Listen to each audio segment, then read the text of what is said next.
Heute kommt's zum Vergleichstest Fanatec Clubsport BMW GT2 V2 Lenkrad gegen Fanatec Clubsport Lenkrad RS. Über alle Unterschiede dieser beiden Wheels sprechen wir in den nächsten Minuten. Legt die Füße hoch und willkommen hier in meinem YouTube-Kanal.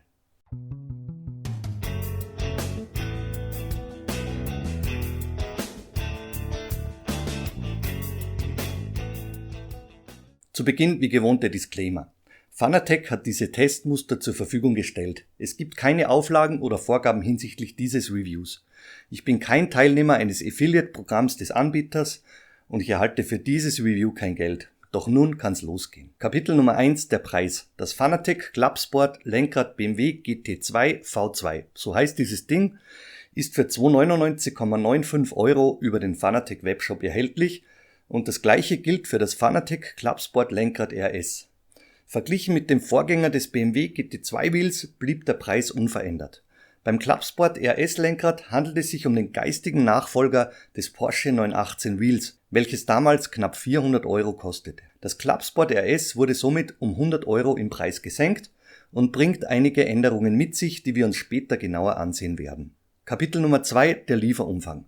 Im Lieferumfang mit bei ist bei beiden Modellen das dem Clubsport Magnetic Pedal ähnliche Schaltmodul, der Quick Release 1 aus Metall und eine Kurzanleitung. Die Ware kommt im kompakten Karton, Schaumstoff gepolstert, samt Beutel und Merchandise-Aufklebern zu euch. Kapitel Nummer 3, die Ausstattung. Diese unterscheidet sich nicht, lediglich die Buttons sind etwas anders angeordnet. 11 Knöpfe und 2 Schaltwippen. Links ist ein Joystick und rechts der 7-Wege-Schalter verbaut, den ihr links und rechts drehen, drücken und in 4 Richtungen bewegen könnt. Beim BMW-Lenkrad ist ein Button unter dem Display verbaut, dieser wandert beim RS-Wheel an die Unterseite des Lenkrads. Oberseitig ist das Display des BMW-Wheels und darunter 9 LEDs verbaut. Beim RS-Lenkrad wandern die 9 LEDs oberseitig in den Lenkradkranz. Optional kann bei beiden Modellen das Podium Advanced Pedal Module nachgerüstet werden. Dieses kostet knapp 180 € und bringt neben der Schaltmechanik 2 weitere Pedals und 2 Analog-Pedals an die Lenkräder. Machen wir weiter mit der Kompatibilität. Die beiden Lenkräder können auf jeder derzeit erhältlichen Wheelbase von Fanatec genutzt werden und abwärts bis zu den Vorgängern CSW V2 bzw. CSL Elite ist die Kompatibilität gegeben. In Sachen Plattform am PC ist der Support uneingeschränkt gegeben, insofern vom Spiel unterstützt. PlayStation Support gibt's mit diesem Lenkrad nur dann, wenn eine PlayStation 4 bzw. 5 lizenzierte Wheelbase am Start ist. Xbox wird mit diesen beiden Lenkrädern nicht unterstützt. Achtet beim Konsolenbetrieb unbedingt darauf, welche Funktionen des Lenkrads oder der Pedals unterstützt werden. Anlässlich des Gran Turismo 7 Release habe ich diesbezüglich ein Review hochgeladen. Klickt oben rechts den Link bei Interesse. Weiter geht's mit Display und LED-Funktion. Am PC seid ihr diesbezüglich mit den üblichen Simracing-Titeln meistens uneingeschränkt unterwegs. Weiters könnt ihr diverse Anpassungen vornehmen. Schaut euch mein Review zu Fanalab an, dort habe ich alle Möglichkeiten dazu erklärt. Den Link zu diesem Video, den hänge ich oben rechts mit bei. Auf der Konsole kann dies, wie auch bei diversen Funktionen, völlig anders aussehen. Bitte beachtet diesen Umstand vor dem Kauf unbedingt, nicht dass ihr dann im Nachhinein enttäuscht seid, wenn irgendetwas nicht funktioniert. Nächstes Kapitel, die optional erhältlichen Accessoires. Das Podium Advanced Pedal Module, kurz APM, kann mit beiden Modellen genutzt werden und kostet knapp 180 €. Ebenso könnt ihr das Clubsport Magnetic Pedal Module nachrüsten. Dieses kostet knapp 100 € und bringt 2 zusätzliche Schaltpedals in Carbon mit. Die Mechanik ist aber dieselbe wie jene, die out of box bei beiden Lenkrädern verbaut ist. Der Anschluss an die Wheelbase von Fanatec erfolgt durch den beigelegten QR1 Wheelside Adapter, welcher damals auch unter dem Namen Clubsport Quick Release Adapter bekannt ist. Dieser liegt bei beiden Lenkrädern im Lieferumfang mit bei. Die seit Jahren bekannte Mechanik des QR funktioniert über Kugeln, die bei Betätigung des QRs lose sind und das Lenkrad abgenommen oder aufgesteckt werden kann. Und wenn du dann den QR-Ring loslässt, dann rasten die Kugeln in der Lenkradachse ein. Weiter geht's mit einem subjektiven Kapitel, das ist die Optik. Hierbei hat sich beim BMW-Wheel verglichen mit dem Vorgänger wenig getan. Die realistische Größe und BMW-typische Optik springt auf den ersten Blick ins Auge. Eine dunkle Farbgebung und färbige Buttons dominieren das Erscheinungsbild des BMW-Lenkrads. Das Clubsport-Lenkrad BMW GT wirkt aufgeräumt und unaufgeregt und in der Mitte wurde das BMW-Branding und rückseitig oben der Fanatec-Schriftzug angebracht. Beim RS-Wheel gibt es einige optische Änderungen verglichen mit dem Porsche 918 Vorgänger. Das mittige Porsche-Logo wurde durch ein großes F, ein Fanatec-Logo, ersetzt und somit fällt der Replika-Bezug zu Porsche beim RS-Lenkrad komplett weg. In Sachen Farbgebung wurde der damals braune Lenkradüberzug durch eine schwarze Farbgebung ersetzt. Am rückseitigen Gehäuse wurde oberseitig ebenso wie beim BMW-Lenkrad der Fanatec-Schriftzug angebracht. Machen wir weiter mit dem nächsten Kapitel, das ist die Haptik. Die Griffflächen des BMW GT2-Lenkrads sind mit Alcantara überzogen. Die Reinigung empfehle ich wie gewohnt mit einem leicht befeuchteten Mikrofasertuch. Das solltet ihr regelmäßig machen, damit der Überzug, das Alcantara, schön aussieht. Das RS-Lenkrad wurde mit Glattleder überzogen, genauso wie damals beim 918 Rim. Die Buttons aus Kunststoff fühlen sich wie gewohnt an und die aus Aluminium gefertigten Schaltpedals wesentlich edler. Weiter geht's mit den technischen Details. Beide Wheels bringen etwa 1670 Gramm auf die Waage, wenn der QR aus Metall verbaut ist. Das BMW-Lenkrad ist damit deutlich leichter als der damals knapp 2,2 Kilogramm schwere Vorgänger. Beim RS-Wheel bleibt das Gewicht verglichen mit dem 918 Porsche-Vorgänger gleich. Mit 32 cm Lenkraddurchmesser und einer unterseitigen Abflachung handelt es sich beim BMW GT2 um ein sehr großes Wheel im D-Shape Design. Im 34 x 26 mm ovalförmigen Lenkradkranz entfallen die beim Vorgänger verbauten Vibrationsmotoren. Das RS-Lenkrad bietet einen Lenkradkranz mit ebenso 32 cm Durchmesser und einem durchgehend runden Design. Ebenso entfallen die Vibrationsmotoren beim RS-Lenkrad, die das 918 noch an Bord hatte. Bei den nachfolgenden Eigenschaften unterscheiden sich die beiden Lenkräder nicht. Die 11 Buttons mit den 10 mm großen Tastenkappen lösen bei etwa 750 Gramm knackig aus. Der analoge Joystick ist leichtgängig und der 7-Wege Funky Switch kann links, rechts, oben, unten, nach links oder rechts gedreht und ebenso gedrückt werden. Die Schaltmechanik basiert auf dem Clubsport Magnetic Pedal Module und löst kräftig und knackig mit gut 1,5 Kilogramm aus. Dabei bleibt die Schaltmechanik mit um die 55 bis 57 Dezibel aus unmittelbarer Entfernung nahezu lautlos und somit schlafzimmertauglich. Das Vorgängermodell hatte damals noch Federmechanik verbaut, welche mit allen V2-Modellen von Fanatec mittlerweile eingestellt wurde. Die Schaltpedals wurden aus 3 mm dicken Aluminium gefertigt und sind 110 mm breit. In der Ausgangsstellung beträgt der Abstand zum Rim bei beiden Lenkrädern und in der Endlage um die 35 mm. Der Schaltweg beträgt somit um die 5 mm. Im Lieferumfang mit bei ist ein längeres Montagebracket, damit kann die Distanz zum Lenkradkranz nach außen hin verringert werden. In Sachen Display gibt es Unterschiede. Das 3,5 cm breite Display des BMW Wheels stellt 3 große Lettern dar, über welche Telemetriedaten bzw. das Fanatec Tuning Menü angezeigt werden kann.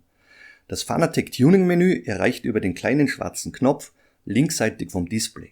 Unterhalb sind 9 kleine LEDs beim BMW-Lenkrad verbaut. Beim Porsche RS-Lenkrad kommt ebenso ein dreistelliges Display zum Einsatz, welches mit rund 2 cm Breite deutlich kleiner daherkommt. Weiter geht's mit dem Kapitel Verarbeitung. Die Spritzgussteile des Gehäuses aus Kunststoff, die fühlen sich wertig an und sind mit einem Softlack überzogen.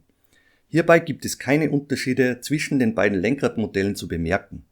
Ebenso sauber verarbeitet ist die 5 mm dicke Frontplatte aus Metall, die beim RS-Lenkrad glatter ausgeführt ist als beim BMW-Wheel. Der Übergang von den Griffflächen zur Frontplatte wurde gequetscht verklebt und bei beiden Modellen sehr sauber verarbeitet. Die Aufnahme für den Quick Release ist ordentlich ausgeführt und auch in Sachen Spaltmaße gibt's nichts zu beanstanden. Weiter geht's mit dem Hauptkapitel unserer Rennstreckentests. Auf der Rennstrecke verhalten sich beide Modelle sehr ähnlich. Das liegt auf der einen Seite am gleichen Lenkraddurchmesser von 32 cm und auf der anderen Seite ist das Gewicht beider Lenkräder aufs Gramm genau gleich. Bei beiden Wheels fällt der große Formfaktor auf, welcher den Realismus abbildet. Die Alcantara-Griffflächen des BMW GT2 Lenkrads sind sehr angenehm, nehmen Feuchtigkeit auf und fühlen sich sehr geschmeidig an, wenn man so wie ich meistens ohne Handschuhe unterwegs ist. Das RS-Lenkrad fühlt sich glatt und sehr edel an. In Sachen Erreichbarkeit der Buttons können Joystick und 7-Wege Schalter sowie die beiden darüber bzw. darunter liegenden Buttons gerade noch so erreicht werden, ohne die Hände vom Lenkrad nehmen zu müssen. Dies gelingt beim BMW Wheel etwas schwerer und durch das leicht unterschiedliche Layout sind die seitlichen Buttons des RS-Lenkrads etwas leichter erreichbar. Bei den Schaltwippen gibt es wiederum keine Unterschiede. Die Schaltwippen sind ergonomisch gut platziert und die Auslösekraft ist hoch. Ein gedämpftes Klickgeräusch und gutes Feedback sind auf der Rennstrecke omnipräsent. Aufgrund des großen Durchmessers lassen sich Fahrzeuge sehr exakt steuern. Dies hat den Grund, da für die Lenkradeingabe aufgrund des Durchmessers viel Weg am Rim zur Verfügung steht. Im Gegenzug muss für schnelle Lenkkorrekturen ein langer Weg an einem großen Wheel zurückgelegt werden. Das ist ein rein physikalisch gesehener negativer Aspekt, wenn du ein großes Lenkrad im Einsatz hast. Für längere Stints fährt sich es aber mit einem großen Lenkrad entspannter, wenn keine extrem schnellen Lenkkorrekturen wie beim Formula Sport vonnöten sind. Kommen wir auf die Zielgerade. Negative, neutrale, positive Aspekte sowie das Fazit und die Kaufempfehlung. Beginnen wir mit den negativen Aspekten. Erster negativer Aspekt sind die fehlenden Vibrationsmotoren im Lenkradkranz. Diese hat Fanatec verglichen mit den Vorgängermodellen eingespart. Force-Feedback-Effekte kommen zwar überwiegend von der Wheelbase, aber dieses zusätzliche Feature der im Lenkradkranz verbauten Vibrationsmotoren fand ich persönlich spannend und interessant. Zweiter negativer Aspekt ist die überschaubare Erreichbarkeit von Knöpfen, ohne die Hände vom Lenkrad nehmen zu müssen. Dies hat sich durch das Lenkradlayout des BMW Wheels verglichen mit dem Vorgänger nicht geändert. In diesem Punkt rückt das RS Wheel durch das etwas ergonomischere Button-Layout aber in Richtung neutrale Bewertung. Und letzter negativer Aspekt ist bei beiden Lenkrädern das mittlerweile veraltete Display. Ich finde, dass ein Upgrade Richtung OLED gut getan hätte, wie dies eben bei vielen anderen Fanatec Wheels bereits Standard ist. Kommen wir zu den neutralen Aspekten. Das Auslösefeedback der 11 Buttons stufe ich bei beiden Lenkrädern als neutral ein. Der Betätigungsweg könnte etwas länger sein, um ein klareres Feedback beim Drücken zu vermitteln, aber dies ist mitunter auch ein subjektives Empfinden von meiner Seite. Der Joystick ist sehr leichtgängig und könnte etwas mehr Betätigungswiderstand aufweisen. Geht aber noch in Ordnung, aber auch hier hat sich seit vielen Jahren nichts geändert. Der Umfang von Eingabemöglichkeiten ist nicht üppig, sollte aber für die meisten Anwender noch ausreichend sein, darum an dieser Stelle auch eine neutrale Bewertung von mir. Machen wir weiter mit den positiven Aspekten. Die Verarbeitung und Funktionen aller Bedienelemente ist bei beiden Lenkrädern einwandfrei. Durch die tadellose Verarbeitung ist kein Knatzen vernehmbar, nichts stört im Rennbetrieb. Die Schaltmechanik fühlt sich wiederum prima an. Hier gibt es in meinen Augen keine Kritikpunkte und hier macht das Clubsport Magnetic Pedal Module einen sehr guten Eindruck. Die Lenkradüberzüge sind bei beiden Lenkrädern immer wieder super anzufassen und genauso sauber verarbeitet. Die Ergonomie der Griffflächen und Fingerauflagen sind für nahezu jede Handgröße passend abgestimmt. Und dank der Bauweise sind die Wheels langstreckentauglich und sehr präzise in Sachen Linienwahl zu bedienen. Saubere Linien und eine konstante Fahrweise werden durch den komfortabel gewählten Lenkraddurchmesser ermöglicht. Die Upgrade-Möglichkeiten mit dem APM sind weitere Vorteile der neu aufgelegten Modelle. Und als letzter Vorteil bleibt der beigepackte Quick Release aus Metall, welcher das volle Drehmoment auf allen Fanatec Wheelbases zulässt und den Quick Release aus Kunststoff der günstigeren Lenkradmodelle von Fanatec deutlich distanziert. Nächstes Kapitel, das Fazit und die Kaufempfehlung.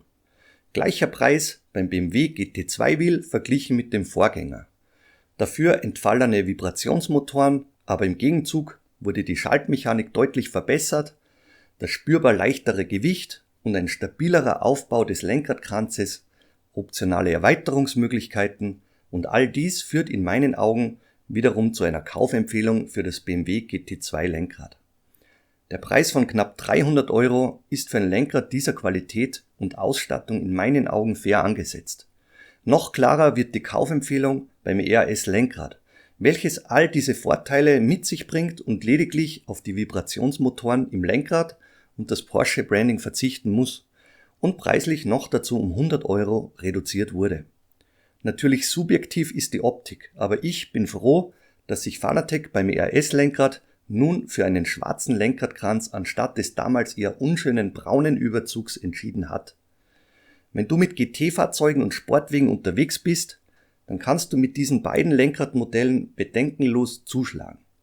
Für reaktionsschnelle Lenkkorrekturen in Formula-Klassen solltest du zu einem anderen Modell greifen. Für Rallye ist das Clubsport-Lenkrad BMW GT bedingt einsetzbar. Du hast eine D-Shape-Abflachung an der Unterseite und dies kann beim schnellen Drehen störend sein. Hier macht das RS-Lenkrad mit dem durchgehend runden Lenkradkranz eine bessere Figur, wenn für dich Drift oder Rallye wichtig sein sollte. Zusammengefasst geht in diesem Vergleichstest das RS-Lenkrad als knapper Sieger über die Ziellinie. Ich bin zwar Alcantara-Fan, aber das Glattleder des RS-Lenkrads ist einfach traumhaft verarbeitet und bietet über die Jahre gesehen ein pflegeleichteres Paket, welches auch nach längerer Nutzung unverändert und wie neu aussieht. Ein weiterer Pluspunkt ist die etwas bessere Erreichbarkeit der Buttons oberhalb und unterhalb von Funky Switch und Joystick. Das RS-Display ist zwar etwas kleiner, durch die weiße Farbgebung aber sehr gut ablesbar. In Sachen LEDs bietet das RS eine bessere Übersichtlichkeit, da diese im Lenkradkranz verbaut und größer ausgeführt sind als die eher kleinen LEDs beim BMW Wheel. Somit summieren sich einige kleine Aspekte, die für mich das RS als erster über die Ziellinie gehen lassen. Auf der anderen Seite machst du auch mit dem BMW GT2 Lenkrad nichts falsch. Wenn dir das Replika-Design von BMW, der Alcantara-Überzug und die D-Shape-Form besser gefallen, dann kannst du ebenso mit dem BMW Wheel zuschlagen. Wie in meinen Reviews immer erwähnt, sollte man zumindest 2 Lenkradmodelle im Haus haben, wenn man alle Fahrzeugklassen adäquat abbilden möchte. Denke daran, dass es sich in diesem Vergleich um enorm große Wheels handelt, die für Open-Wheel-Klassen nur bedingt einsetzbar sind und du ein Formula bzw. GT3 Wheel budgetieren solltest. Vor dem Ausblick poste bitte in den Kommentaren, was ihr von diesem Lenkrad haltet und welches Lenkrad du bevorzugen würdest. Weiter geht's mit dem spannenden Ausblick. Ihr habt zahlreiche Anfragen zu Gran Turismo Settings gestellt. Dazu wird es ein Review geben und auch das viel kritisierte Design des Fanatec DD Pro Lenkrads werden wir besprechen. Mein DD Pro Wheel habe ich zur Verfügung gestellt und dieses wird gerade von Lovely Stickers unter die Lupe genommen. Ich habe bereits erste Prototypen von Aufklebersets gesehen. Lasst euch überraschen. Weitere spannende Projekte erwarten euch in den nächsten Wochen. Es macht wie immer Spaß mit und für euch zu reviewen und vielen Dank, wenn du mich unterstützen willst. Liebe Grüße, bis zum nächsten Mal. Ich freue mich auf euch, euer Ron.